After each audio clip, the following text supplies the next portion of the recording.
Vamos a continuar con El futuro ya está aquí. Y ahora vamos a hablar sobre, nos hacemos una pregunta casi siempre, después de lo vivido, sobre si va a haber una nueva pandemia o no. Pues vamos a dar respuesta a la pregunta de cuál será la nueva pandemia. Y para eso tenemos a Juan Alberto Corbera, que es profesor de la Facultad de Veterinaria de la Universidad y también es investigador del Instituto Universitario de Investigaciones Biomédicas y Sanitarias de la Universidad de Las Palmas de Gran Canaria. Y él va a dar respuesta a esa pregunta. Vamos a escucharle con atención porque seguro que ustedes, los más jóvenes, seguramente es probable que vivan otra pandemia como la que hemos vivido hace 3 años. Y espero que yo también pueda vivirla con ustedes si viene. Así que Juan Alberto, cuando quieras. Bueno, gracias, espero ser rápido. Me han dicho que sea rápido, ¿vale? Entonces voy a ser súper rápido. ¿Cuál será la próxima pandemia? Bueno, ese es el índice de un poquito de la charla, pero como me dijeron que fuera súper rápido, pues vamos a hacerlo. Lo siento, pero no lo sé. Ya acabo.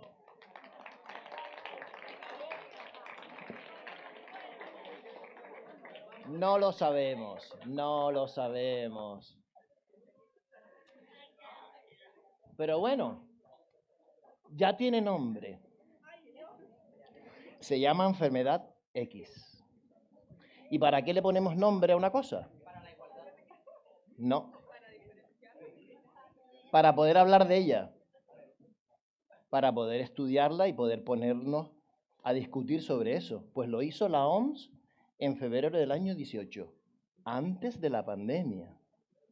Ya estaba trabajando sobre la próxima pandemia. Y de hecho, estamos hablando de ciencia, ¿no? Todo el tiempo, ¿sí? La ciencia, ¿dónde la ponemos, la ciencia, para que todo el mundo la lea? No, no, no.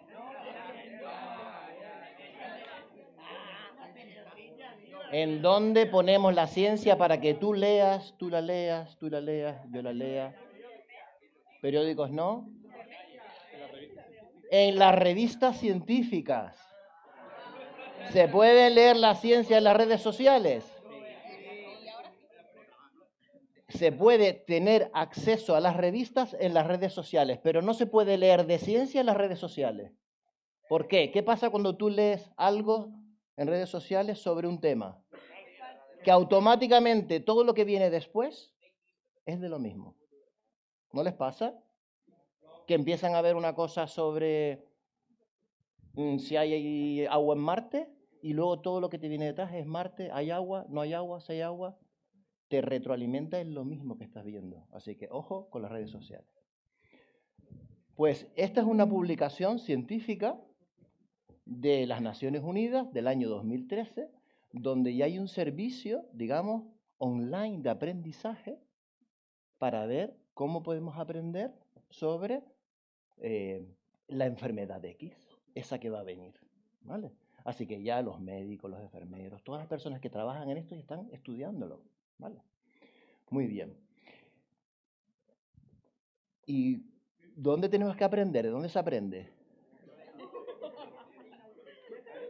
De la historia, ¿no? Dicen, no vamos a equivocarnos porque no aprendes la historia, ¿no? No vamos a repetir los errores del pasado, ¿no? ¿No han oído eso? No vamos a repetir los errores del pasado. Así que hay que mirar al pasado. Hay que estudiar ahí qué ha pasado en toda la historia, ¿no? Entonces, fíjense una de las primeras pandemias. Miren el año. Antes de Cristo ya fue una fiebre tifoidea. El 25% de toda la población de Atenas murió en 4 años.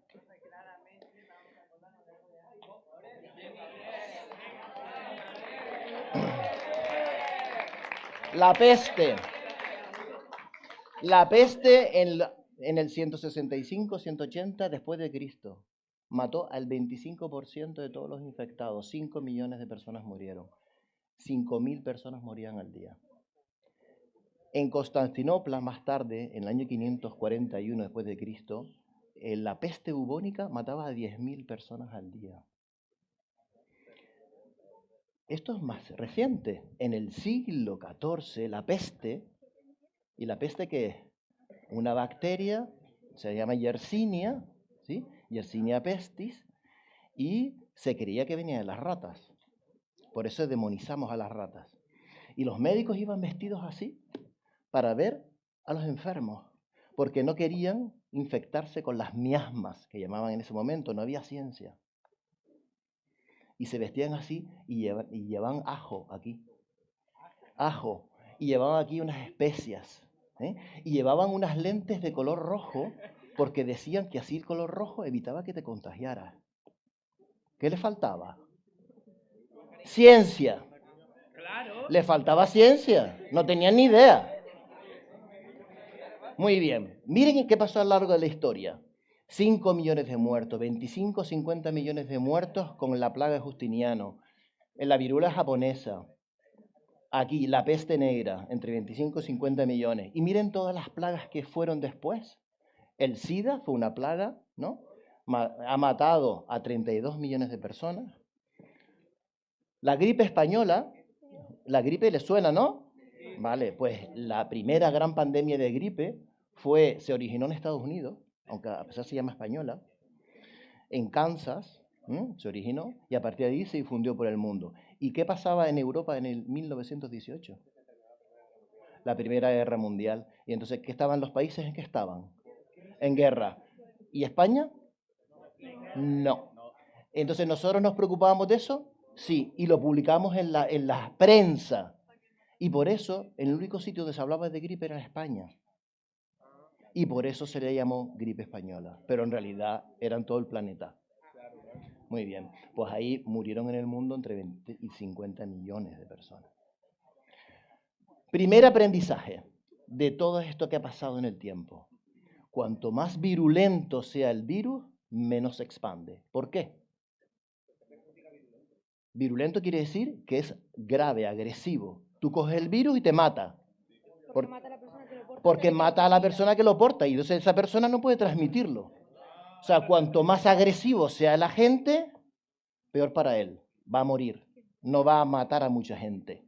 Así que si tú eres un virus, un parásito o algo que vas a provocar enfermedades, no seas muy agresivo para sobrevivir. Primer aprendizaje. ¿Esto qué es? Un avión. ¿Y quién viaja en el avión? Personas y virus, bacterias, ¿sí? ¿Cuántas personas hay ahora viajando? ¿Cuántas? Un número. Más de 2 millones de personas están ahora en un avión.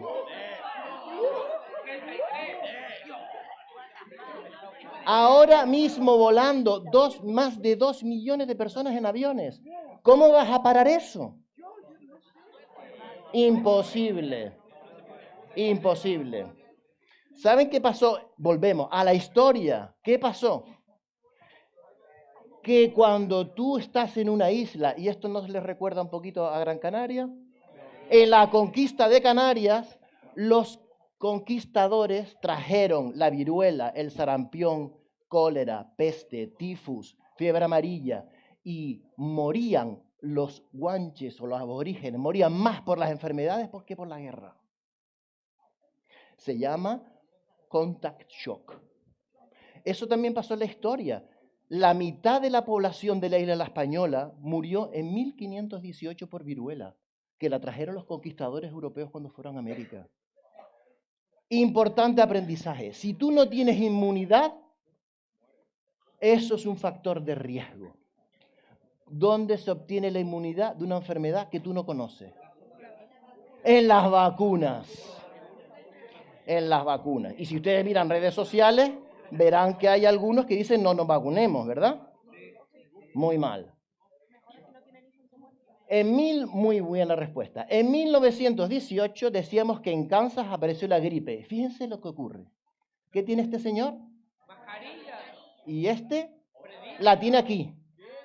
Y este sí la tiene puesta, pero este no. Esto está mal, ¿no?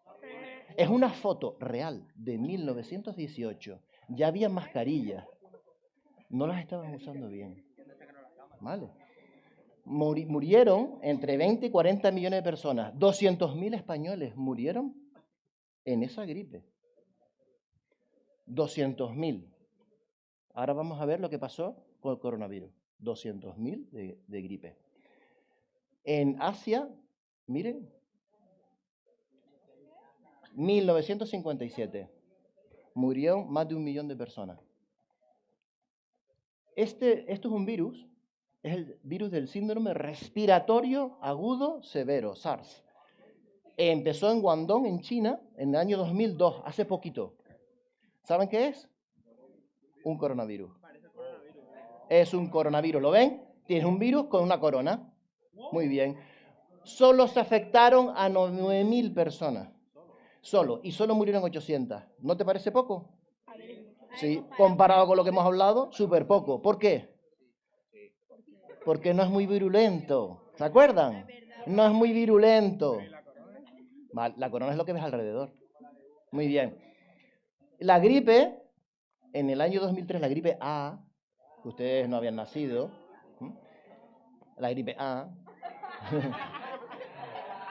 500.000 de muertes. 500.000 de muertos. Muy bien. ¿Y este quién es? Nuestro coronavirus. Vale, dichoso. Muy bien. 7 millones de personas confirmados murieron. Se estima que entre 20 y 35, porque hay muchos países que no tienen registro. En España, 121.000 muertos. ¿Vale? No es poco, es mucho. ¿Cuál es el tercer aprendizaje? Que si se disemina por vía aérea, es muy fácil contagiarse. Por eso hemos visto la gripe, la mascarilla, y todos ya hemos padecido esto. Y hemos aprendido mucho. ¿Se acuerdan de Yersinia pestis, que es una bacteria que produce la peste? ¿Y quién era el culpable? No, la pobre. Lo que le pasa es que tiene pulgas y las pulgas son los causantes. La Yersinia está en la pulga, ¿vale? Así que cuando nosotros tenemos una enfermedad que se transmite de los animales al hombre, decimos que es una zoonosis. Zoonosis. Muy bien. ¿Y esto qué es? ¿Qué enfermedad nos puede transmitir esos animales? Rabia. La rabia, muy famosa. ¿Cuántos casos ha habido de rabia en España desde el año 1978? Cero. 1978 a hoy. Cero. ¿Cuántos miles de personas mueren al año de rabia en el mundo? Miles, he dicho. 55.000 personas al año mueren de rabia en el mundo por mordidas de perros. ¿Por qué en España no nos morimos de rabia? Porque todos vacunamos a nuestros perros. El que no se vacune corre un riesgo. Y si no, la respuesta que dijo ella. Me parece que fuiste tú, por aquí lo dijeron. Sí, selección natural, ¿no? Dijiste. El que eso no se vacune, selección natural. ¿Verdad? Muy bien. Pues el 70% de las enfermedades emergentes, las nuevas enfermedades que aparecen, 70% vienen de los animales. Por eso está un veterinario en nuestra charla. ¿Vale? Entonces, tenemos que tener cuidado con ellos. ¿Vale? Ejemplo. Ay, me estoy dando un montón. En años 86, en el Reino Unido, apareció una enfermedad, se llama cefalopatía espongiforme bovina. ¿Le suena? Las vacas locas. Muy bien, pues saben que es un prión y al final lo que provoca es esta enfermedad en los humanos. Enfermedad de Creutzfeldt-Jakob. No se supo hasta 10 años después. Porque las vacas tienen que comer hierba. no pueden comer proteína de otra vaca. Así que la transmisión de los animales no debe menospreciarse. Y este es el concepto de One Health, una única salud. Voy a parar aquí porque me alargué. Y lo dejo aquí porque me alargué demasiado. Gracias a todos.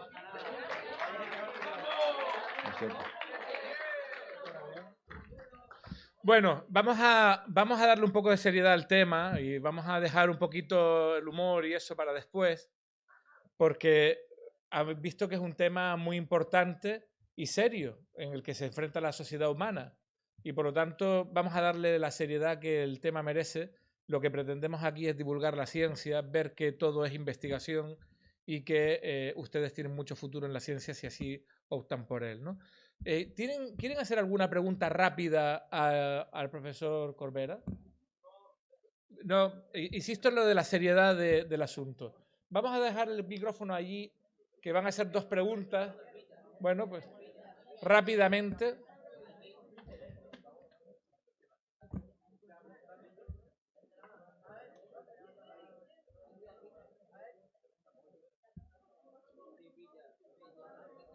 Vale.